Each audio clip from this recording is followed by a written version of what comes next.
Olá, turma! Aqui é a professora Maíra e na aula de hoje nós iremos trabalhar com o assunto variações linguísticas.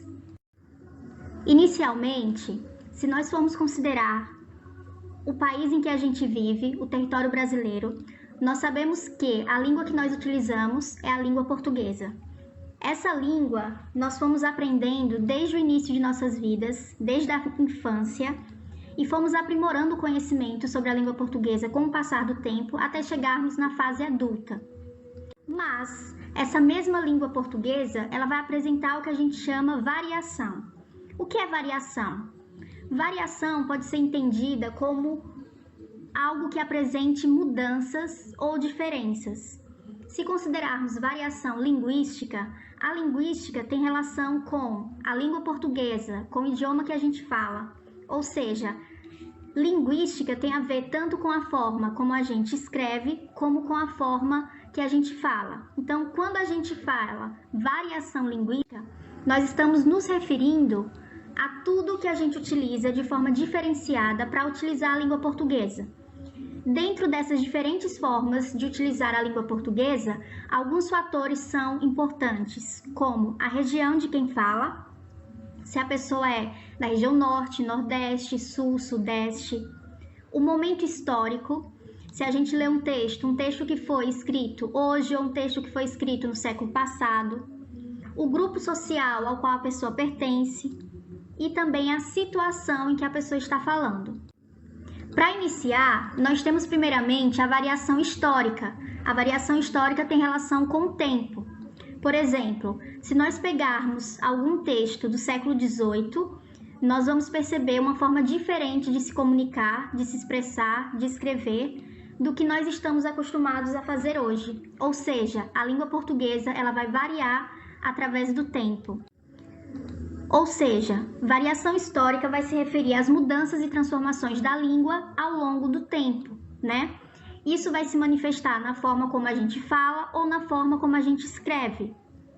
Por exemplo, vossa mercê era utilizado anteriormente nos séculos passados e com o passar do tempo foi substituída por você.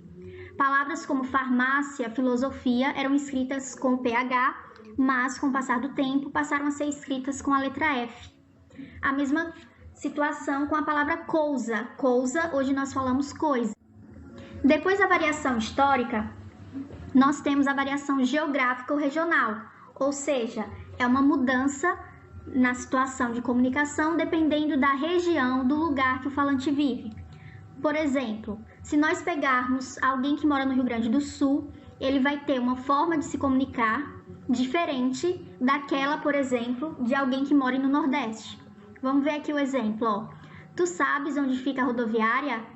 Esse uso aqui do tu, ele é muito comum no Rio Grande do Sul, o que não ocorre em algumas outras regiões do Brasil. Vixe Maria, de onde é você?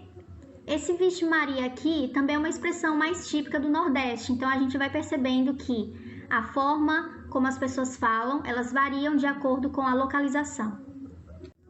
Depois da variação geográfica, que também é regional, a gente percebe que essa variação, ela também se refere ao ambiente em que a pessoa frequenta. Por exemplo, a forma como alguém que vive em uma cidade grande, uma metrópole, vai ser diferente daquela de quem vive no campo, né? Em fazendas, em sítios.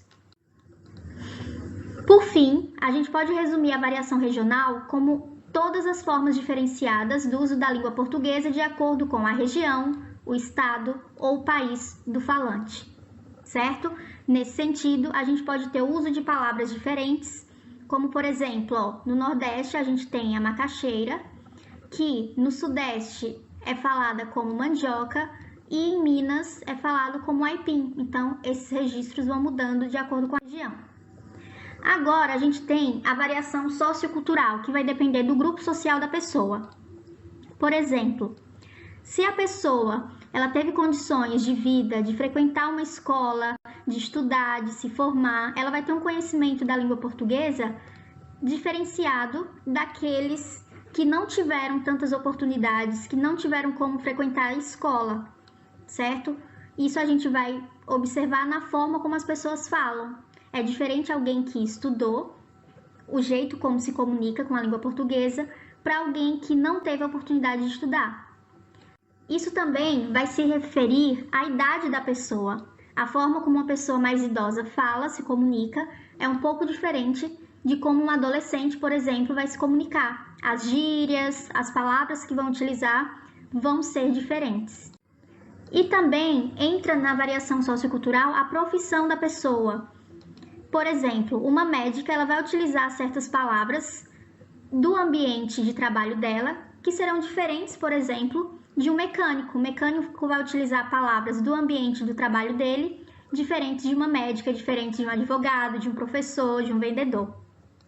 Por isso, a gente considera a variação sociocultural aquela que se refere às diferenças no uso da língua de acordo com o grupo social, ou seja, se a pessoa teve condições de frequentar uma escola, a idade da pessoa ou a profissão.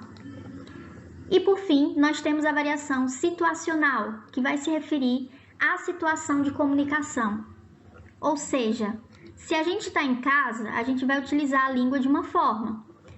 Se a gente, por exemplo, vai trabalhar, vai para a escola, a forma como a gente se comunica também vai ser diferente. Então, a gente utiliza a língua portuguesa dependendo da situação em que a gente está vivendo. Para resumir, variação situacional vai depender da situação comunicativa, ou seja, vai depender do momento, do lugar e da companhia do falante. Dependendo da situação que a gente esteja falando, nós vamos poder utilizar a linguagem culta ou a linguagem coloquial. Mas o que é linguagem culta? Padrão ou formal? É tudo a mesma coisa, certo? Padrão, culta e formal. O que é esse tipo de linguagem? É aquela linguagem que nós utilizamos em situações formais, em situações em que nós não temos familiaridade, para se dirigir a superiores, no trabalho, na escola. É uma linguagem que a gente tem mais cuidado ao se expressar, ou seja, a gente tenta evitar o erro na escrita, a gente tenta evitar o erro na pronúncia de palavras. Por exemplo, senhores, por gentileza, dirijam-se à sala ao lado. Toda essa frase aqui foi feita de forma correta, sem nenhum erro de gramática. Já a linguagem coloquial ou informal é aquela linguagem que a gente vai utilizar em situações mais simples e familiares, entre amigos, numa roda de conversa, sem muita preocupação se a gente vai estar cometendo erros, se a gente está pronunciando errado, se a gente está utilizando gírias, abreviações. Por exemplo, a gente vai ao cinema, Edu, tô morrendo de sede, cara. Essa expressão a gente é muito comum em situações do dia a dia. A abreviação, por exemplo, tô, também é muito comum no dia a dia. Gírias também. Ok, pessoal? Até a próxima aula. Abraço!